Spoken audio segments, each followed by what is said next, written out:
Hey everyone, it's Lexi. So in today's video I'm going to be doing my spoiler-free review of the House at Riverton by Kate Morton. For those who don't know, this was the Tales and Teacups book club pick for January and February.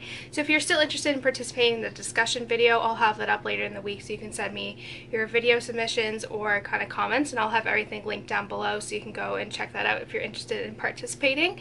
But overall, I really enjoyed this book. I'm a huge fan of Kate Morton. I think this is her fourth book of hers that I've read, and this is actually her debut novel. So I've been really into Downton Abbey lately. I'm almost done the entire series, and so this one had a lot of Downton Abbey vibes, so I think it was perfect for me at the time that I was reading it. So basically it follows the story of a woman named Grace who is kind of near the end of her life, and this is kind of like a confessional narrative.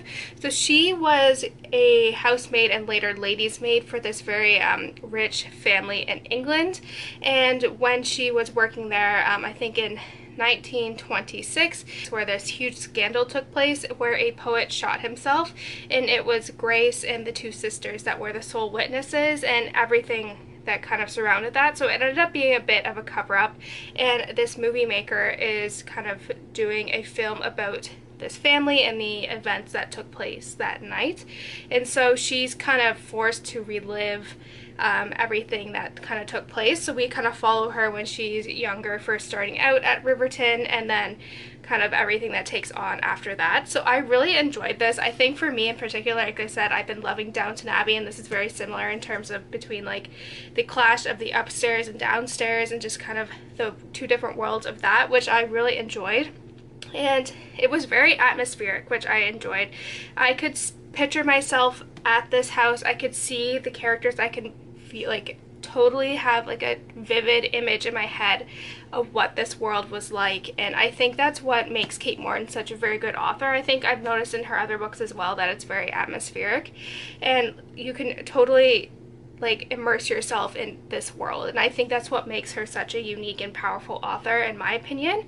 The only kind of downside to this was that I did find some of the characters to be not really, I never was really attached to any of them, and I feel like for Grace you do kind of get that connection with her because she is the narrator.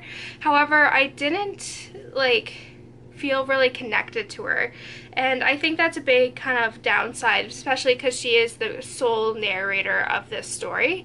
And there are aspects of here that of her narrative that I really enjoyed, and aspects of her character, but all in all, I just wasn't attached, especially to Hannah and Emmeline, who are the two kind of sisters in here. I don't know, they were just, I don't know, there was something about them that I didn't like, and I never had that connection that I've had with her past characters and her previous characters in her other books. So I think that's one downside, but then again, this is her debut novel, and it's, for me, this is a good place to start to see how much she's grown, because in my opinion, The Forgotten Garden and The Secret Keeper are by far one of the most amazing books I've ever read.